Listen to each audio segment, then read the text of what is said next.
Ryder's Ghost Tours, so you can get to see a little spooky side of Ryder. Enjoy. A couple of years ago, there was a CA that lived in the A wing on the first floor. She was absolutely obsessed with Disney, and she had a whole collection of stuffed animals. Marie, however, was her favorite Disney character, and she took care of this stuffed animal with extra care. At night, she would sleep with her stuffed animals on the bed, and she noticed they would land up on the floor. After a couple of nights of that happening, she would just pick them up and put them on the couch. However, she realized that they were still landing on the floor. She would just pick them up again, and life would go on.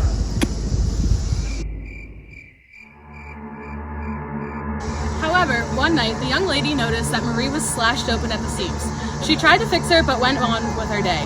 She liked to study with background noise, so one night she left her cartoons playing. The next morning, nothing happened to her stuffed animals and everything was okay. It looked like she made the ghost happy. Legend has it that the Conover family, who donated Conover Hall, had a house that was right where A-Wing is. Their youngest daughter, Lily Conover, died in a tragic fire, and her room was exactly where the CA's room was in the A-Wing of Conover Hall.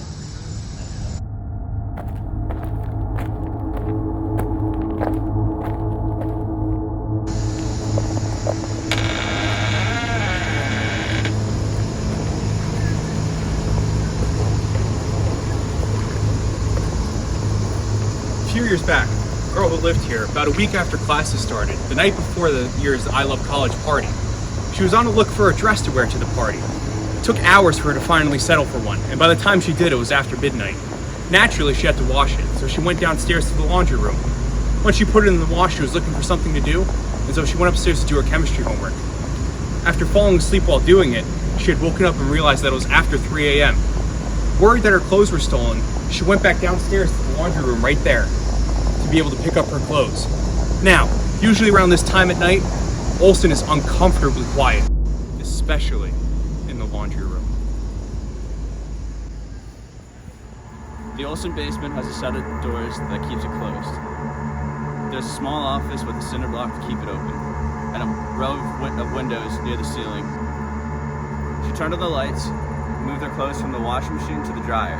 When she walked upstairs, she looked over to the window, and she felt like she was being watched. Eventually, she calmed herself down and realized it was nothing. It was still the first week of school, and she just let her mind get the best of her. As she walked up the stairs, she heard another sound. Turned around as she heard a loud bang, but she brushed this off too. She continued to go upstairs, and she found her roommate to go contact the CA. The three of them went downstairs, and when they walked downstairs, turned on the lights, they realized the cinder block had been placed at a different spot, with dirt falling from its original spot. Eventually, the CA and the CD looked around, but nothing could be found.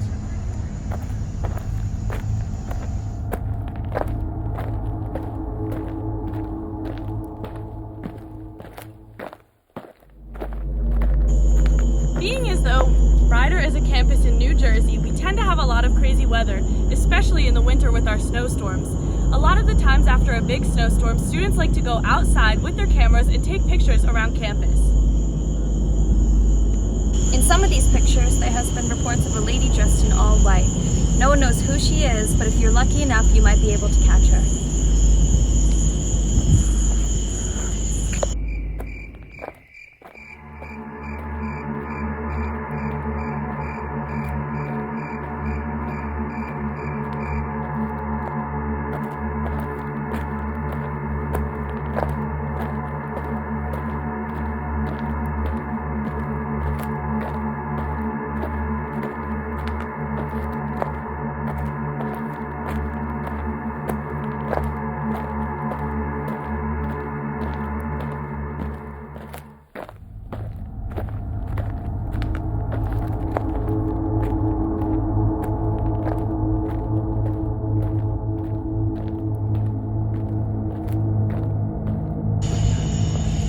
Following stories were submitted to us by a student who graduated last year.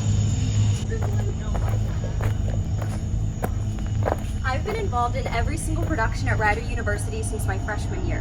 When you've been involved in theater as long as I have, you're bound to see some weird things. Ever since I was young, I was told the woman this building was named after, who graduated in the 60s, still haunts it. I don't know if I necessarily believe that, but there have been a few instances where I haven't felt alone.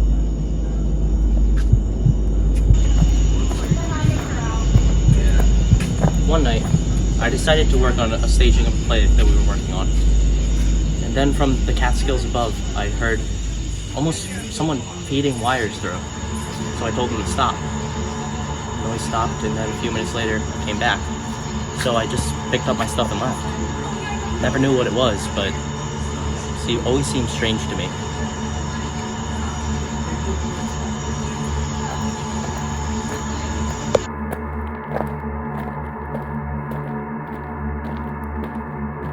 One night, I was playing piano at the back of the theater.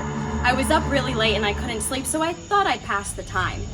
Like I said, everyone had left and the theater was completely empty, but I thought I felt someone watching me. I brushed it off and thought I was just scaring myself, but then I felt a cold breath on the back of my neck, and I swear I heard someone tell me to leave in my ear. Eve, vámonos. You don't have to go home, but you can't stay here. I don't know if I was daydreaming, but I still got up and left.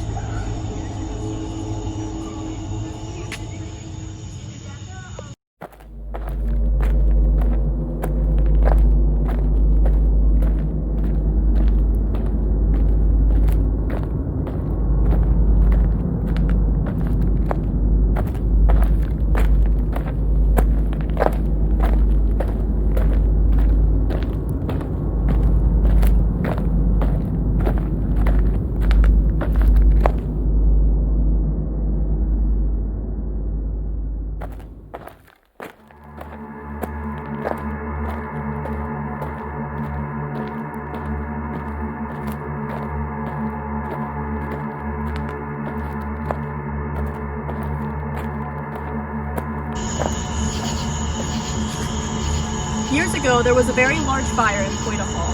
Along with the Lawrenceville Fire Department, members of the community came out and passed buckets of water from Centennial Lake to Poita Hall in an effort to put out the flames. At the front of the line of people passing buckets from the lake to Poita was a fireman that was new to the department. He was dressed in full equipment and uniform and was too close to the actual lake, so he lost his footing and fell in. After a very short time, the fireman could no longer keep himself afloat despite the efforts of the community, and he unfortunately drowned. After the fire had been controlled, the search picked up to find the fireman that drowned, but after hours of searching, they never found him. Sometimes the lake gets really foggy and spreads across campus. This is said to be the fireman reliving the moments right before his tragic death.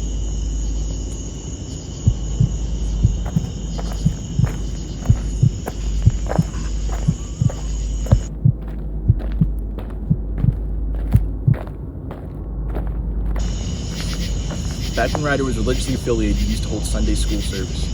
One group of kids that had Sunday school was notoriously more difficult than the rest, so the strictest nun was put to teach them. This class had notorious jokesters, and one day he decided to fart in front of the whole class to get them all laughing. They couldn't stop giggling, so the nun, more frustrated than usual, brought the kid downstairs, and he was never seen or heard from again. Sometimes they say you can see a boy's face in the window of the basement, and sometimes they say you can hear giggling, still to this day in the chapel.